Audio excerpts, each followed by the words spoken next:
Yesus Kristus. Kami berdoa dan bersyukur. Haleluya.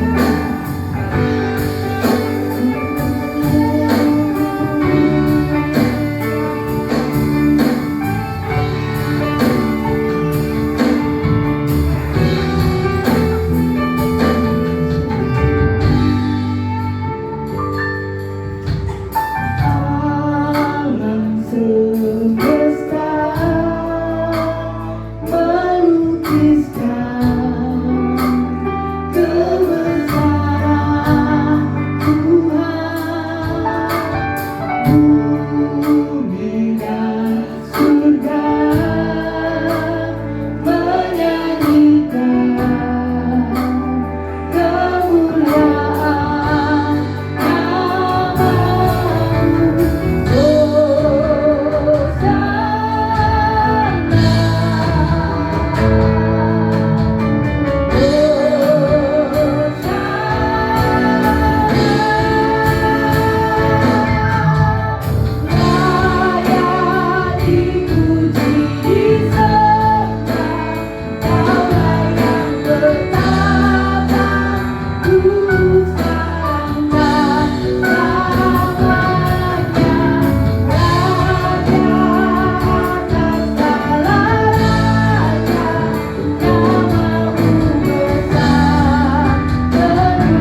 Hati kami limpah dengan syukur karena kasih yang tiada pernah habis.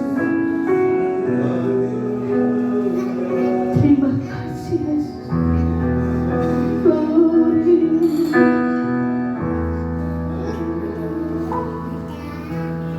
Glory, glory, hallelujah. Glory, glory, hallelujah.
Belajar sekolah minggu.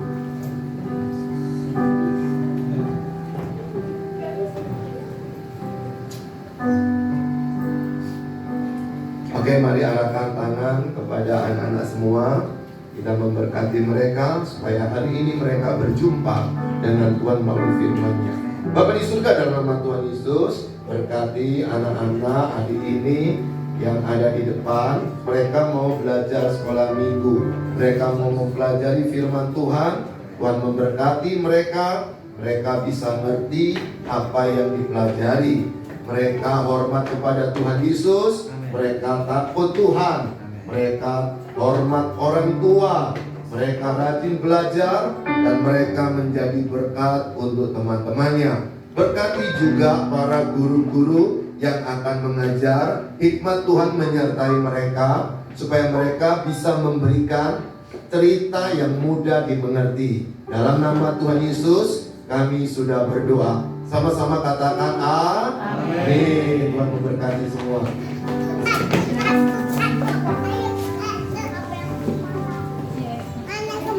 Sehingga segala Pertolonganku adalah di dalam nama-Mu. Sumber jawaban persoalanku, semuanya kutemukan padamu Tuhanku.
percaya Tuhan ada kuasa di dalam nama-Mu.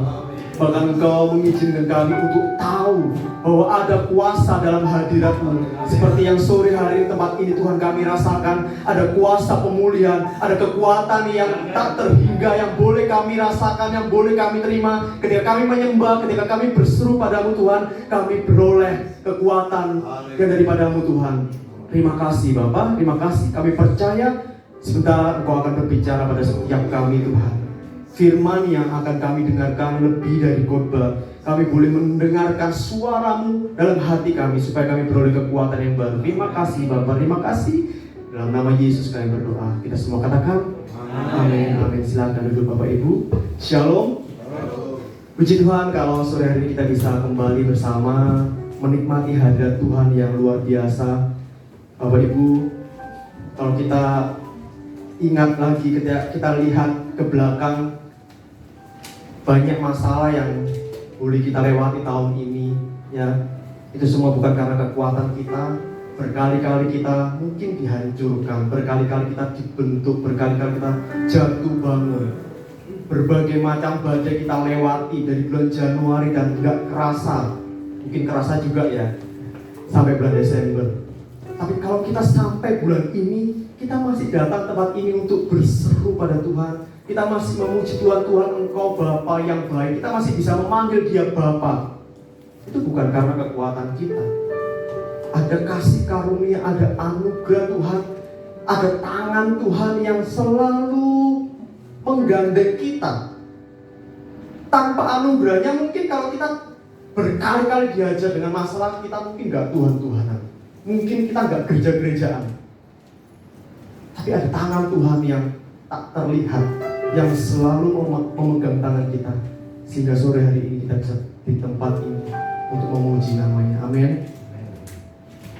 Bapak Ibu, adakah tempat ini yang sedang mengalami beban yang berat? Bahkan boleh ditampilkan slide-nya. Bahkan mungkin ada di antara kita yang sedang mengalami keadaan-keadaan seperti ini, kondisi seperti ini di saat terjepit. Ini lebih dari sekedar punya masalah, lebih dari sekedar jatuh sakit, lebih dari sekedar punya 1-2 masalah. Di saat terjepit merupakan sebuah keadaan di mana kita ini nggak bisa berbuat apa-apa lagi. Dipikir-pikir gimana pun nggak ada jalan keluar. Itulah kondisi disebut saat-saat terjepit.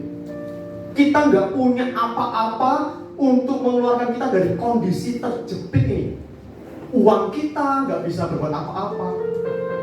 Rekan kita, channel kita, orang-orang yang dulunya mendukung dan mencintai kita mungkin nggak bisa berbuat apa-apa lagi. Kita minta pertolongan ke siapa, sudah nggak ada yang bisa menolong kita lagi.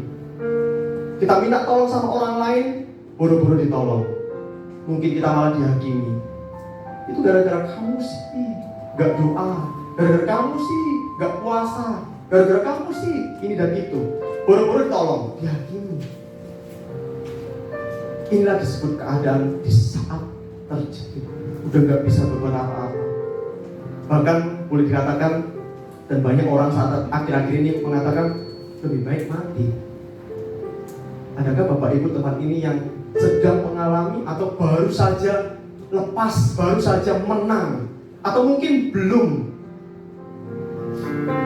Kalau Bapak Ibu belum mengalami saat-saat seperti ini, kiranya Roh Kudus membantu kita menyimpan firman-Nya dalam hati kita, supaya ketika kita suatu saat nanti, mungkin tahun depan, kita mengalami keadaan-keadaan seperti ini, gak ada jalan keluar, gak ada seorang pun yang memahami. Bahkan suami atau istri kita yang seharusnya mensupport kita, mendukung kita, berdoa bersama, mereka tidak mensupport, bahkan mereka meremehkan kita. Benar-benar keadaan yang terparah sekalipun, firman Tuhan yang kita dengar sore hari ini boleh diingatkan kembali. Inilah. Amin Bapak Ibu. Kita akan belajar kebenaran ini dari proses hidup. Jadi bukan hanya satu ayat, 2 ayat, satu proses hidup yang Daud pernah alami. Kalau di layar ditampilkan 1 Samuel 30, Bapak Ibu bisa mulai membukanya. Tapi saya mau terlebih dahulu memberikan pendahuluan bahwa sebelum pasal 30, dari pasal yang ke-18 sampai pasal 26, itu hanya 9 pasal Bapak Ibu. Pasal 18 sampai pasal 26, 9 pasal ini kalau dihitung itu diperkirakan 10 tahun lamanya. Daud hidupnya nggak tenang. Memang pasal 17, Bapak Ibu boleh balik Alkitab. Pasal 17 Daud boleh melihat kemenangan Tuhan yang begitu besar. Daud mengalahkan Goliat. Daud bisa mengatakan, Goliat, kamu bawa pedang yang begitu besar, senjata yang begitu kuat, aku membawa nama Tuhan. Daud melihat kemenangan Tuhan yang begitu hebatnya. Tapi dari pasal 18 gak disangka-sangka, 10 tahun lamanya, 9 pasal panjangnya, hidup Daud gak tenang. Padahal Daud gak pernah minta untuk jadi raja. Daud gak pernah minta Tuhan untuk menggantikan Saul jadi raja. Tuhanlah yang memanggil Daud. Tuhanlah yang merekrut Daud untuk masuk ke dalam proyeknya, untuk dipersiapkan jadi raja. Mungkin pikiran Daud, Tuhan akan menyertai. Tapi ternyata dari pasal 18 sampai 26, 9 pasal dalam 10 tahun, hidup Daud gak pernah tenang. Daud dikejar-kejar oleh Saul. Bisa jadi bahan saat teduh setiap pagi. Gak pernah tenang.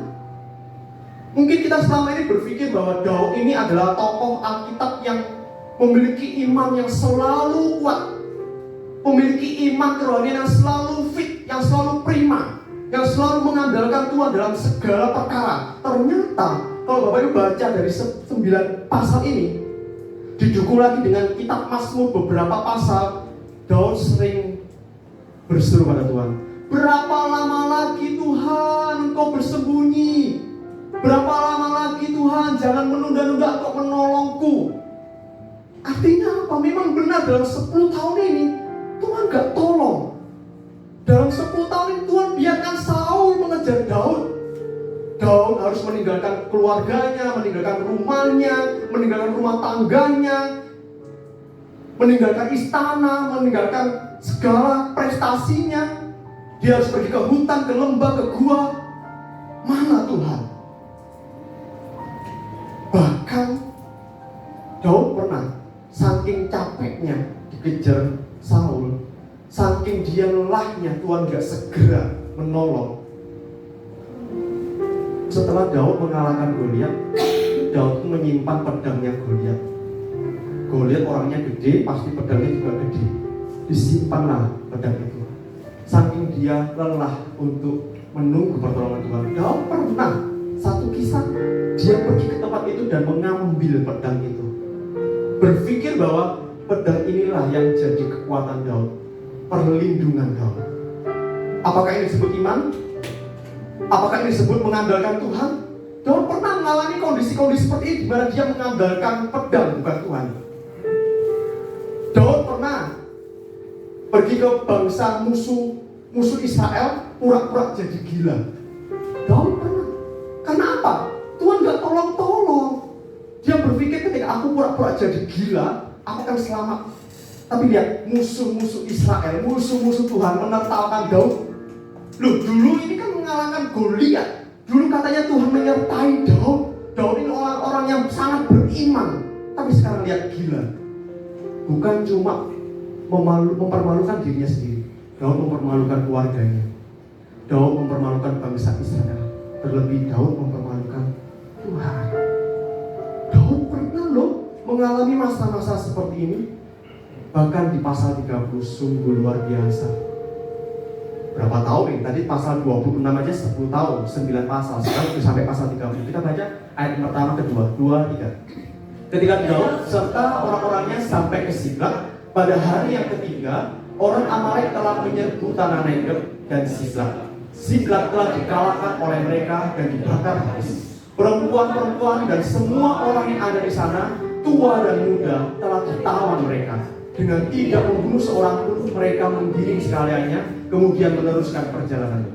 Daud punya 600 pasukan. Kemanapun Daud pergi, 600 pasukan Daud ini selalu mensupport Daud. Bahkan ketika Daud lemah, 600 orang ini tetap mensupport, melindungi Daud. Tapi ketika mereka memutuskan untuk pulang ke kota Siklag, kotanya Daud sendiri. Mereka habis kalah. Mereka mungkin memimpikan ketika mereka pulang disambut dengan keluarganya, disambut dengan istri dan anak-anaknya. Tapi ketika sampai mereka pulang ke Siklag, didapati kota itu terbakar habis. Mereka nggak melihat istri dan anak-anak mereka. Harta benda mereka juga habis. Next. 3:4. Ketika Daud dan orang-orangnya sampai ke kota itu, tampaklah kota itu terbakar habis, dan istri mereka serta anak mereka yang laki-laki dan perempuan telah ditawan. Lalu menangislah Daud dan rakyat yang bersama-sama dengan dia itu dengan nyaring, sampai mereka tidak kuat lagi menangis. Daud bersama dengan 600 pasukannya menangis, seorang pahlawan yang gagah perkasa. Bagi mereka lebih baik mereka mati dalam peperangan daripada mereka boleh pulang ke kota mereka sendiri tapi mendapati kota mereka terbakar dan gak ada istri dan anak-anaknya. Pasukan pahlawan gagah perkasa itu menangis, bahkan dikatakan sampai mereka tidak kuat lagi menangis. Bukan menangis lalu mereka berhenti menangis karena mereka sudah kuat, loh. Mereka berhenti menangis karena sampai nggak kuat lagi untuk menangis. Ini loh yang disebut keadaan titik terendah Daud dan 600 pasukannya. Syukur-syukur kalau 600 pasukan ini tetap mensupport, memahami Daud. Syukur-syukur kalau 600 pasukan ini tetap berkata, Daud, kita tetap dukung kamu. Meskipun selama kita mengikutmu, mensupport, mendukungmu, hidup kita hancur-hancuran seperti ini. Bukan semakin baik, semuanya hilang. Syukur-syukur mereka tetap setia sama Daud, tapi tidak. Ayat 5, next. Ayat 6, 2-3. Dan Daud sangat terjepit karena rakyat mengatakan hendak melempari dia dengan batu. Seluruh rakyat itu telah pedih hati, masing-masing karena anaknya laki-laki dan perempuan. Tetapi Daud menguatkan kepercayaannya kepada Tuhan Allahnya. Inilah yang kita sebut di saat terjepit. Persoalan boleh berat, boleh datang silih berganti, tapi selama kita masih punya keluarga, punya pasangan hidup yang selalu setia kepada kita, bersyukurlah. Bersyukurlah kalau kita punya gereja, punya hamba Tuhan yang selalu mensupport, mendukung kita. Ketika kita berbeban berat, ada hamba Tuhan yang memperhatikan kita, ada orang yang memperhatikan kita, berkunjung ke rumah kita. Puji Tuhan. Tapi apa jadinya ketika semua orang itu tidak ada di sisi kita? Seperti 600 orang ini, bukannya mensupport, bukannya mereka sepenanggungan, tapi mereka bersepakat untuk melempari Daud dengan batu. Daud, cukup Daud, kita hidup gak jelas. Di bawah pimpinanmu kita hidup gak jelas. Cukup. Lebih baik kamu mati, kamu gagal jadi pemimpin. Mungkin ada di antara kita yang pernah dikatakan gagal oleh orang tua, oleh istri sendiri. Kamu gagal jadi papa, kamu gagal jadi suami, kamu gagal jadi istri, kamu gagal jadi pemimpin. 600 orang itu sepakat kamu gagal jadi pemimpin kami. Dilempari dengan batu. Sangat terjadi. Apa yang Daud bisa lakukan? Memohon sama 600 pasukan, gak ada gunanya. Memohon sama Tuhan 10 tahun lebih Daud memohon sama Tuhan, nanti gak ada apa, gak ada hasilnya. Tapi lihat, sangat-sangat indah. Kita baca sama-sama kalimat yang terakhir 2-3. Tetapi Daud menguatkan kepercayaannya kepada Tuhan Allah. Dalam keadaan yang seperti ini loh, dikatakan tetapi Daud menguatkan kepercayaannya kepada Tuhan. Dalam versi bahasa Alkitab yang lain, next. Dalam bahasa Inggris saya ambil dari King James Version, NRSV, and NIV. Kita sangat terbantu dengan beberapa terjemahan ini, Bapak Ibu. Alkitab kita dikatakan tetapi Daud menguatkan kepercayaan. Tapi dalam King James Version dikatakan but David encouraged himself in the Lord his God. Daud mendorong dirinya sendiri di dalam Tuhan. Alkitab kita mengatakan Daud menguatkan kepercayaannya King James Version mengatakan Daud mendorong dirinya sendiri, encourage himself. Gak nunggu orang lain mendorong Daud. Ayo Daud, tetap percaya. Kalau dulu Tuhan tolong kasih, sekarang Tuhan tolong. Gak nunggu ada kalimat itu. Gak nunggu kok menemukan postingan di Instagram, di Facebook yang menguatkan khotbah-khotbah yang menguatkan kita. Gak menunggu itu. Gak menunggu di telepon hamba Tuhan. Ayo tetap semangat. Di saat tidak ada seorang pun yang mendorong kita, Daud dikatakan Daud mendorong dirinya sendiri di dalam Tuhan. Gak bergantung pada manusia. Di saat terjepit, bisa gak kita ayo datang ke Tuhan. Mungkin selama ini ketika kita bergumul berat, kita stres, kita depresi, kita fokus sama masalah, gak ke gereja, gak datang ke Tuhan, rasanya berat untuk saat teduh, rasanya berat untuk menyembah. Tapi ingat Bapak Ibu, dalam keadaan-keadaan seperti inilah, bisa gak kita mendorong diri kita sendiri untuk datang ke Tuhan? NRSV katakan Daud menguatkan dirinya sendiri, bukan orang lain. Gak nunggu orang lain untuk menguatkan. Ini sulit loh. Seringkali kita mengharapkan kekuatan dari orang lain, tapi Daud menguatkan. Oke, bisa Daud bisa. Aku pasti bisa. Dan ayat dikatakan, but David found strength in the Lord his God, menemukan kekuatan di dalam Tuhan. Setelah mendorong dirinya sendiri, menguatkan diri sendiri untuk bangkit, dan endingnya, hasilnya adalah menemukan kekuatan di dalam Tuhan. Percayakah Bapak Ibu, di dalam firman-Nya ada kekuatan Tuhan yang tak terhingga? Hanya dalam hadirat Tuhan ada kekuatan yang sanggup memulihkan kita. Amin. Di saat kita menyembah, kita datang pada Tuhan, ada kekuatan, ada kuasa. Ku diberi kuasa, ku terima kuasa, ada kuasa yang tak terbatas dalam hadirat Tuhan. Amin. Tapi masalahnya ketika kita beban berat dalam keadaan terjepit, bisa nggak? Oke, ayo tetap ini saatnya untuk ke gereja. Ataukah selama ini mungkin kita ada masalah, nggak ke gereja, kesenggol dikit sama orang di gereja, nggak mau gereja-gereja. Gimana kita bisa menemukan kekuatan Tuhan kalau kita nggak mendorong diri kita sendiri di dalam Tuhan?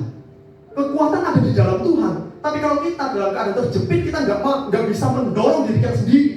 Datang, ayo doa. Bangun pagi, ingat masalah yang banyak, bisa nggak kita? Ayo doa, ayo menyembah, ayo puasa. Bukan karena kekuatan kok aku menang, karena kekuatan Tuhan. Ayo puasa, belajar mengandalkan Tuhan ini, menguatkan diri sendiri. Ayat ini nggak dikatakan loh di saat Daud terjepit maka tangan Tuhan menguatkan Daud. No, nggak seperti beberapa pasal sebelumnya ketika Daud berhadapan dengan Goliat, tangan Tuhan membela, melindungi Daud. Ayat ini mengatakan tetapi Daud menguatkan kepercayaannya, mendorong dirinya, menguatkan dirinya sendiri. Daud menemukan, Tuhan mengizinkan untuk pasif sampai Daud menemukan sendiri kekuatan Tuhan. Daud datang pada Tuhan. Memang ada tangan Tuhan yang selalu menggandeng, menggiring Daud. Tapi dalam sisi kita, bisa nggak dalam keadaan yang terburuk sekalipun kita mendorong diri kita sendiri? Ayo datang ke Tuhan. Amin. Gandolnya sama Gusti, bukan manusia. Maka dalam keadaan terburuk, 600 orang yang belum mensupport kita, pasangan hidup yang seharusnya mensupport kita, ketika semuanya itu mungkin tidak kita dapatkan, tidak kita miliki, bisa nggak kita menguatkan kepercayaan kita? Tuhan, Engkau baik, Engkau satu-satunya yang tidak pernah meninggalkanku. Bisa nggak seperti itu? Percayalah Bapak Ibu, 10 tahun Tuhan biarkan, bukan berarti Tuhan meninggalkan Daud. Tuhan izinkan momen ini, 1 Samuel 30, supaya Daud punya pengalaman yang jauh lebih indah berjalan bersama dengan Tuhan. Tidak selalu tolong, tidak selalu mengalami mujizat instan, Tapi Daud diizinkan Tuhan mengalami proses yang begitu indah. Next.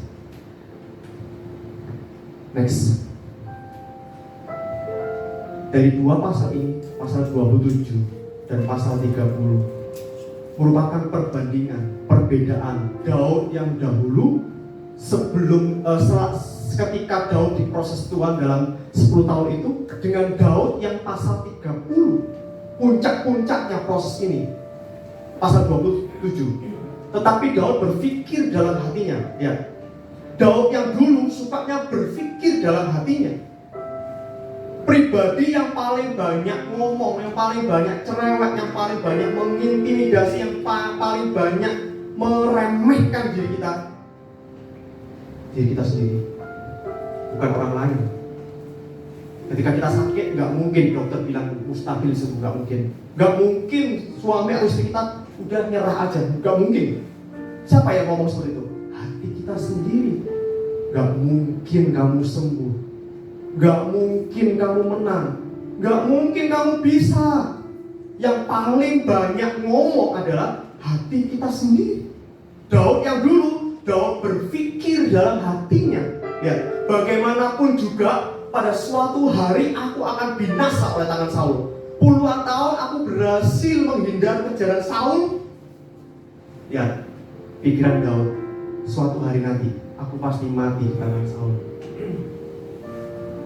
Jadi tidak ada yang lebih baik bagiku selain melumpuhkan diri dengan segera ke negeri orang Filistin. Udah cukup, aku menyerah. Aku mending menyerahkan diriku ke musuhku supaya aku aman di dalam bangsa itu. Ya, Daud yang dulu fokus sama masalahnya. Tapi kalau Daud yang sekarang, pasal 30, dikatakan kemudian bertanyalah Daud kepada Tuhan. Bedanya apa? Dulu berpikir dalam hatinya, sekarang bertanyalah Daud. Haruskah aku mengejar gerombolan itu? Tanyanya Daud bukan, Tuhan apa yang harus aku lakukan? Bukan. Tapi Daud tanya loh, haruskah aku mengejar gerombolan itu? Padahal sebelumnya Daud menangis sampai nggak kuat lagi untuk menangis, melihat kota itu terbakar habis, istri dan anak-anaknya dan harta bendanya habis lenyap. Daud merasa udah selesai. Tapi ketika Daud bertanya pada Tuhan, ada hikmat Tuhan memimpin Daud sehingga Daud bisa bertanya kepada Tuhan, haruskah aku mengejar gerombolan itu? Tadi hatinya Daud bilang, selesai sudah, percuma semua. Kalau istri dan anakku mati semua, sia-sia. Tapi ketika Daud datang pada Tuhan, mendorong dirinya sendiri, menguatkan dirinya sendiri, datang pada Tuhan, ya, ada hikmat Tuhan yang Tuhan berikan. Yang habis itu cuma kotamu, yang terbakar itu cuma harta bendamu. Istri dan anakmu, coba lihat, ada nggak mayat bergelimpangan di kota ini? Daud mulai sadar, iya ya. Ya. Ketika Daud fokus sama masalah, jadinya apa? Menangis sampai gak kuat lagi untuk menangis. Tapi ketika Daud datang pada Tuhan, bertanya sama Tuhan, Tuhan kasih hikmat. Yang terbakar cuma kotamu dan kekayaanmu, istri dan anakmu aman, cuma gak di sini. Sehingga itulah sebabnya Daud bertanya sama Tuhan, haruskah aku mengejar gerombolan itu? Pasti istri dan anak-anakku selamat, cuma dibawa oleh musuh. Tuhan berfirman padanya, kejar. Next. Ini dua perbandingan. Ketika kita fokus sama masalah, ini pemandangan yang gak enak Bapak Ibu. Ketika kita berpikir dalam hatinya, fokus sama besarnya masalah, fokus pada kapan masalah ini selesai, fokus kepada bagaimana caranya menyelesaikan masalah ini, itu seperti semrawutnya kemacetan ini. Kalau kita udah berangkat jam 6 pagi, setengah 7 pagi, pasti kena ini, ya kan? Sumpah, wah. Di dalam mobil, di sepeda motor, di depan kita ada banyak kendaraan dan kita nggak bisa lihat ke depan, penuh. Tapi coba kalau kita dibawa ke atas, mungkin kita lihat dari apartemen, mungkin kita lihat dari helikopter, mungkin, oh ternyata macetnya cuma berapa meter aja. Oh mungkin ada kecelakaan kecil, sehingga kita merasa, lega. Tapi kalau di dalam mobil, wah macet. Tapi kalau di atas, oh ternyata cuma berapa meter aja, lega. Itu sebabnya ada pujian yang mengatakan apa? Ku kan terbang tinggi bagai raja wali di atas segala persoalan hidup, dan aku percaya aku bersama dia yang mustahil bagi. Ketika kita fokus pada masalah mustahil, tapi ketika kita datang menguatkan diri kita sendiri, datang pada Tuhan, dan Tuhan kasih, lihat Tuhan bawa kita terbang tinggi mengatasi masalah kita. Tuh lihat, masalahmu itu cuma ini loh, kotamu tok yang terbakar, kekayaanmu tok yang habis, istri dan anak-anakmu, dan istri anak-anak 600 pasukan aman, semuanya selamat. Lega Bapak Ibu. Itu sebabnya ketika kita dalam keadaan terjepit, semakin kita fokus pada masalah, semakin kita berpikir dalam hati kita sendiri, dan kita gak datang pada Tuhan, bertanya pada Tuhan, kita semakin penat, semakin penuh. Kita fokus sama masalah, kita meninggikan masalah kita membesarkan masalah kita mengecilkan kuasa Tuhan. Benar gak? Tapi ketika kita membesarkan nama Tuhan, meninggikan Tuhan di tengah masalah kita jadi kecil. Amin. Bukan berarti masalah kita hilang, ada masalahnya. Fokus pada Tuhan. Next, yang terakhir. Next. Kemudian bertanyalah Daud kepada Tuhan, haruskah aku mengejar gerombolan itu? Dan Tuhan bilang, kejar. Next. Bapak Ibu, firman Tuhan itu bukanlah lampu sorot yang bisa menerangi, menunjukkan dari awal sampai akhirnya. Ketika kita hidup dalam firman Tuhan, ketika kita setia membaca firman Tuhan ini pelita lampu ublik yang menerangi langkah kita, langkah demi langkah, bukan langsung dikasih tahu endingnya. Tuh lihat ending dari masalahmu seperti itu loh. No. Tapi menerangi langkah demi langkah, gak kelihatan. Tadi seberapa meter gak kelihatan, tapi langkah kita jelas. Daud bertanya, haruskah aku mengejar? Dan Tuhan berkata, kejar. Pertanyaannya, ke arah mana Daud harus mengejar? Sebelumnya, ada nggak arah yang Tuhan kasih? Tuhan cuma nyuruh kejarlah. Sesungguhnya engkau akan dapat menyusul mereka dan melepaskan para tawanan. Apakah Tuhan kasih tahu siapa yang menawan istri dan anak-anaknya? Bangsa apa? Pergi ke arah mana? Seberapa kuat musuh itu? Seberapa banyak pasukan mereka? Tuhan gak ngasih tahu. Kisi-kisinya gak ada, gak jelas. Bukan lampu sorot. Terkadang kita mengalami masa-masa di mana gak jelas. Kita tanya Tuhan apa yang harus aku lakukan? Tuhan ngasih seipit cahaya. Udah kamu lakukan. Maksudnya apa Tuhan? Sampai kapan Tuhan? Berapa banyak Tuhan? Tuhan gak kasih tahu. Karena apa? Pelita. Bunyinya satu. Apa aja? Next. Ketika Daud taat, ketika Daud melakukan apa yang Tuhan suruh kejar, Daud mengejar. Kemana? Pokoknya Daud lari. Dan ayat 11 dikatakan, kemudian mereka menemui seorang Mesir di padang lalu membawanya kepada Daud. Mereka memberi dia roti, lalu makanlah ia. Kemudian mereka memberi dia minum air. Daud bertemu dengan seorang Mesir, budak. Mungkin Daud bisa mengabaikan. Minggir. Aku fokus untuk mengejar orang-orang yang menawan istri dan anak-anak kami. Mungkin gak penting aku.